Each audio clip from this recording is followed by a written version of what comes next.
Fala galera, vamos iniciar mais uma aula do curso de extensão em Programação C. Hoje a gente vai estar brincando com decisão, certo? É o método de condição que a gente vai estar trabalhando. E antes da gente dar início, a esta aula, eu queria passar com vocês alguns operadores aritméticos aí só para a gente dar uma reforçada mesmo, para a gente não deixar nenhuma dúvida. Esses slides vão estar disponíveis para vocês estarem baixando, para vocês estarem consultando durante o nosso curso, certo? A gente tem os operadores aritméticos, né? Deixa eu voltar aqui. Os operadores aritméticos básicos, que é a adição, subtração, multiplicação e divisão, certo? Ela segue a mesma regra da matemática. Se tem uma multiplicação ou uma subtração, ela tem precedência, ela tem prioridade sobre a adição e subtração, correto? Ela segue esse mesmo passo a passo. Só a única forma da gente ordenar essa avaliação, a gente tem que colocar parênteses. Por exemplo, abrir o Visual G aqui. Aqui é só para mostrar para vocês. Se eu colocar assim, por exemplo, 3 mais 4 menos 5 vezes 2, qual que vai ser a operação que ele vai fazer primeiro? Ele vai fazer a operação 3 vezes 2 primeiro, para depois fazer a subtração e a adição. Como que eu faço para quebrar isso, para fazer isso por parte certinho? Eu venho e coloco um parênteses, né, na minha multiplicação, ou seja, na minha divisão, certo? Então é dessa forma que a gente mexe com os operadores aritméticos durante o nosso curso, que a gente vai estar passando aí para vocês. Então, é bem simples, nos exemplos a gente vai estar explicando melhorzinho. Então, os básicos mesmo: subtração, adição, multiplicação e divisão. A gente tem um operador de divisão inteira, que é essa barra invertida aqui. Essa barra invertida.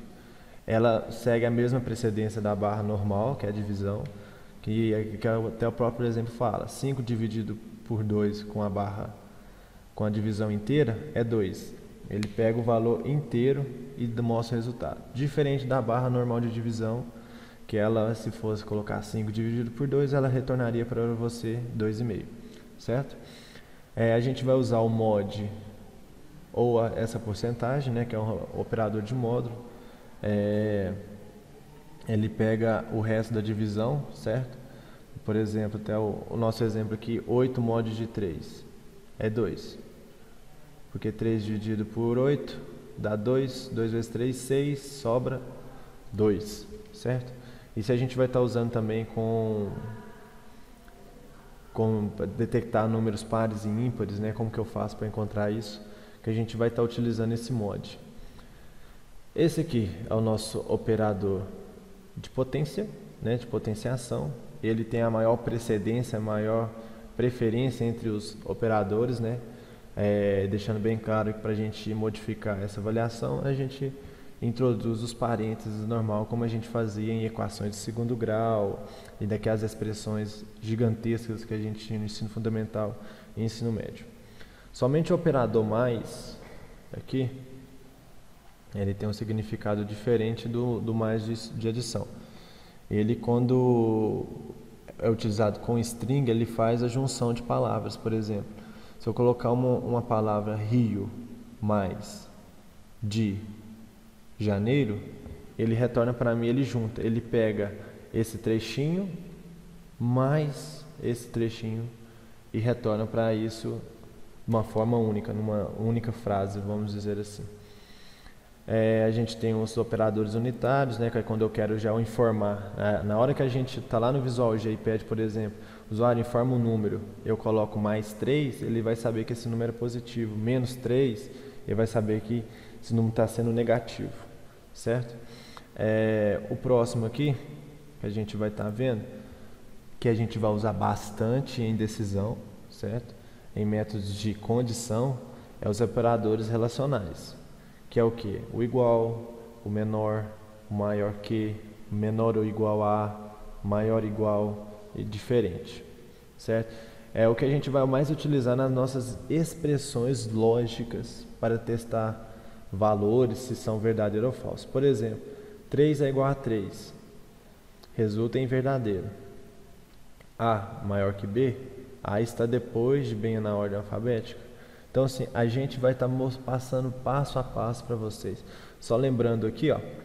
Então, 3 é igual a 3. Por exemplo, eu quero um número, se ele for maior ou igual a 100. Aqui, a 10. 100 melhor. Então, ele aceita 100, 101, 102, 103 e por aí vai. Se eu colocar x maior que 100, ele vai ser 101, 102, 103 e por aí vai. E a mesma coisa se eu usar um maior igual. Eu quero um número x que seja menor ou igual a 100. Quais que podem ser esses números? Pode ser o 100, 99, 98, 97 e por aí vai. Se eu quero um valor de x menor que 100, aí eu vou ter quais números? 99, 98, 97 e por aí vai. Correto? Eu quero um número x que seja diferente de 100. Então, todos os números menos 100. Então, a gente sabendo usar realmente essas condiçõezinhas aqui, metade dos nossos problemas serão resolvidos. Só de vocês entenderem esses operadores relacionais já vão ser tranquilo da gente estar mexendo. Eu botei uma nota importante aqui, que em comparação de string, ele não distingue letra minúscula com maiúscula, então ele considera tudo como igual, Então é bem tranquilo, para a gente fazer essa comparação. Então a gente indo para o primeiro exemplo de decisão, ele funciona dessa seguinte forma. Se, a gente vai colocar a nossa condição, no caso eu quero um número maior que 100, eu quero um número menor que 100, então a minha expressão vai estar aqui, certo? Então, se a minha condição, no lugar que vai estar essa expressão lógica, se a minha condição for verdadeira, ele vai executar a minha sequência de comandos, certo? Se for falsa, ele vem para o fim em si e já finaliza o nosso programa, certo? Vamos dar um exemplo rapidinho aqui. Vamos abrir o nosso Visual G.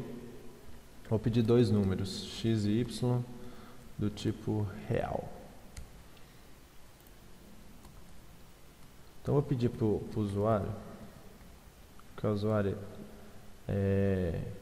informe um número. Leia x. Vou copiar aqui também e fazer a mesma coisa com y. Então eu peço para o usuário informar um valor para x, leio e armazeno na minha variável x do tipo real e faço o mesmo com a minha variável y. Então, seguindo aquele esquema, que a gente está utilizando, eu vou começar com o nosso se. Então vamos no Visual G, se a minha expressão lógica, vamos colocar se x é maior que y, então, sem o til, tá galera, se não dá erro, eu vou dar minha seção de comandos aqui, se x for maior que y, eu vou mandar escrever o seguinte: x é maior que y, certo? Se essa condição for falsa, eu já finalizo ele. Então vamos rodar, ver como vai funcionar. Informa o número 3, informa o outro número 4. Não foi verdadeiro, então ele já finalizou. X, no caso, 3 não é maior que 4. Então, por isso que ele não mostrou nada. Então vamos agora fazer uma condição verdadeira. 4 e 2.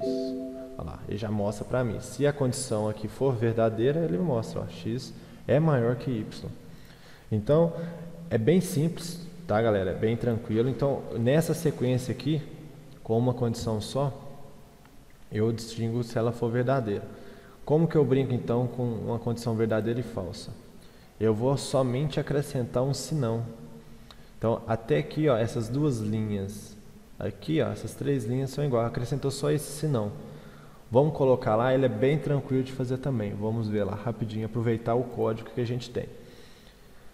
Então, se o meu x for maior que y, então escreva isto aqui.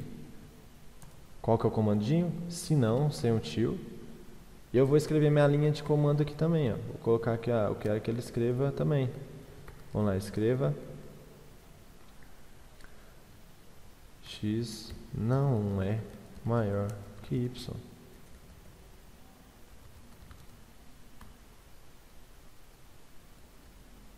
Já finalizo com o meu fim se. Então, olha como que ficou. Se o meu x for maior que y, é verdadeiro, escreva x é maior que y. Se essa minha condição for falsa, se x não for maior que y, escreva x não é maior que y. Vamos testar? Então, eu vou formar o número 3 e o número 1,5, 1,4 para y. Olha lá, ó, x é maior que y. Então, essa condição foi verdadeira. Agora, vamos dar uma condição falsa aqui para a gente ver. Ó.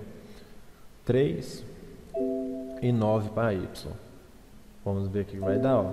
X não é maior que y. Então, essa segue mais ou menos a nossa condição de verdadeiro ou falso, né? No caso, maior ou igual. Então, a decisão, o básico dela é dessa forma. O funcionamento básico dela funciona desse tipo. É bem tranquilo. Assim, a gente só pede para ter muita atenção no que a gente está escrevendo. Tomar muito cuidado com isso que a gente está escrevendo, as condições que a gente está escrevendo, para a gente estar mostrando para vocês e estar ajudando vocês também. Se tiverem dúvidas, coloquem lá para a gente estar auxiliando vocês. Então, dando prosseguimento ao nosso slide. Então, aqui, né, se vocês podem estar lendo com calma, é bem tranquilo a expressão de quando é só uma condição verdadeira e quando a gente quer colocar uma condição verdadeira e falsa, certo? Então, segue sempre dessa forma. Eu coloco a minha condição, minha expressão lógica, né? Se ela for verdadeira, eu escrevo minha seção de comandos. Eu posso escrever mais coisas aqui embaixo. Se for falsa, eu também escrevo aqui. Então, para comentar aqui, ó, do barra barra, condição verdadeira. E aqui embaixo, só para a gente aprender a comentar, condição falsa. Correto, galera? Então, basicão da decisão mesmo é esse aqui, né, que a gente pode estar brincando, a gente pode estar colocando maior igual, né, maior igual aqui, para ver se x é maior ou igual a y, pode estar também. Então, assim, a gente vai estar brincando demais com isso, a gente vai estar passando para vocês os exercícios bem bacana, bem tranquilo. Se vocês quiserem deixar bonitinho, pode colocar entre parênteses também, não tem problema. Vamos rodar aqui, que vocês vão ver que vai rodar da mesma forma, 3 e 4, roda do mesmo jeito, tá vendo? E isso aqui é muito importante de vocês colocar para ficar organizado o código de vocês, para ficar bonito, para ficar bem identificado. Ah, esse aqui é uma expressão. Se essa expressão for verdadeira, eu faço isso. Se a minha condição for falsa, eu já mostro isso aqui para o usuário, certo? Outra forma de decisão também, a gente tem a seleção múltipla, né? Que é onde a gente escolhe uma expressão, no caso. A gente pede para o usuário escrever um número, ou seja, uma palavra. E caso ele tenha escrevido certas palavras, eu retorno um valor. Se escreverem outras palavras ou inserir alguns números, eu escrevo outra coisa. Quer ver? Vamos fazer um exemplo bem tranquilo. Então eu faço assim, ó, eu escolho, né? Por exemplo, escolha. Eu vou colocar uma variável, por exemplo, número, né?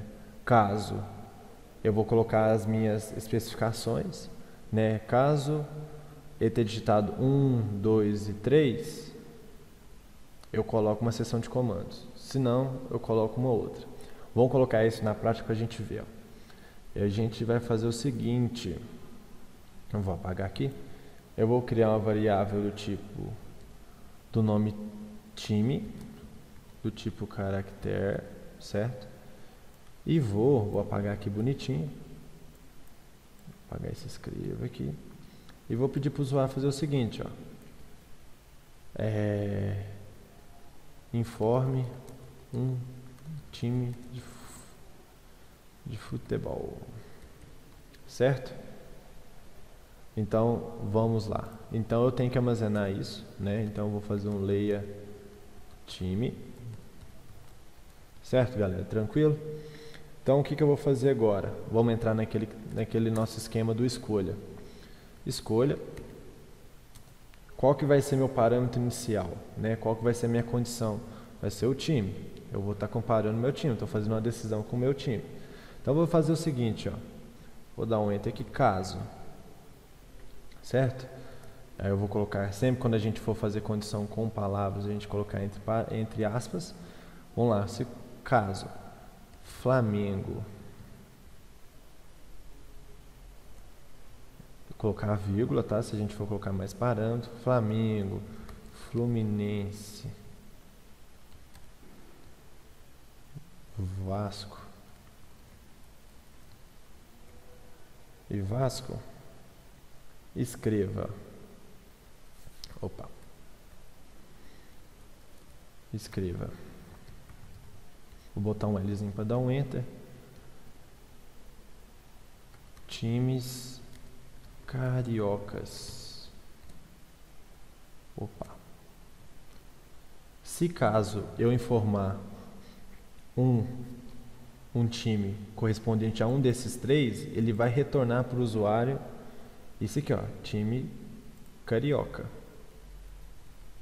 Certo? Então vamos colocar um time paulistas agora. Ó.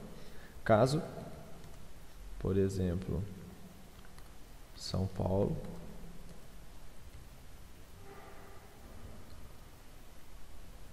Palmeiras, vou colocar Corinthians. Corinthians, o que eu vou escrever para ele? Escreva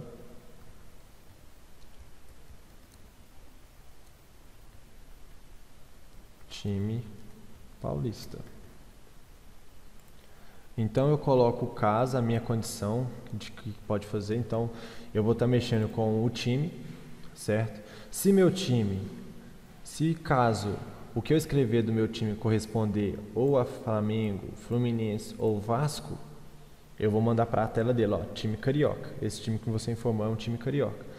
Caso eu escrever São Paulo, Palmeiras, Corinthians, ele vai informar que é um time paulista. Vamos criar mais uma condição?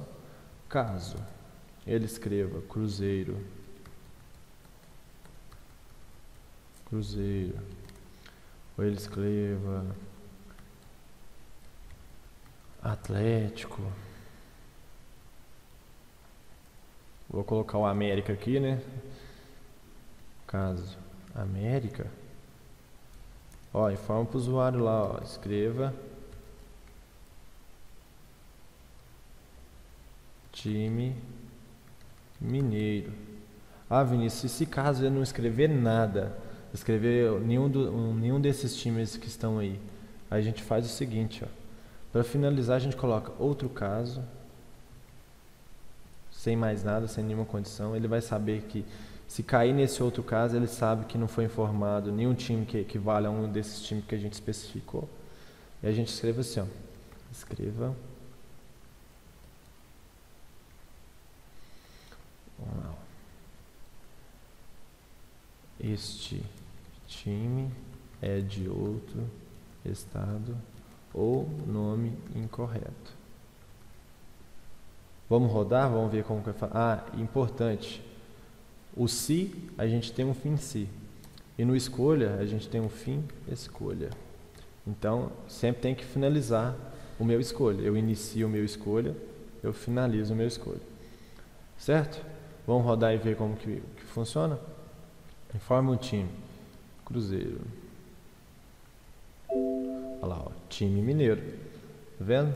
Então, deixa eu dar uns 2 pontos bonitinhos aqui para ficar bacana. Então, São Paulo.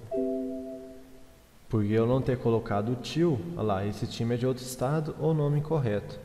Vamos rodar de novo. Ó, São Paulo. Time paulista.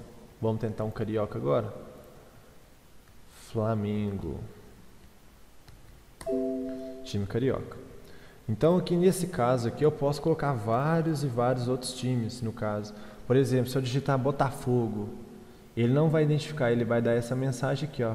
Porque Botafogo não está especificado aqui, eu não especifiquei, eu somente dei essas três condições caso o time que ele informou for um desses 3. Mesma coisa com os times paulistas, tem vários times paulistas e também temos vários times mineiros também. Então, a condição se e se não é quando uma forma for verdadeira ou falso, certo? E o tipo escolha, a gente funciona dessa forma. A gente pede para o usuário informar um nome, seja um nome ou um número. A gente faz o método escolha. Caso a minha escolha for Flamengo, eu mostro para o usuário time carioca.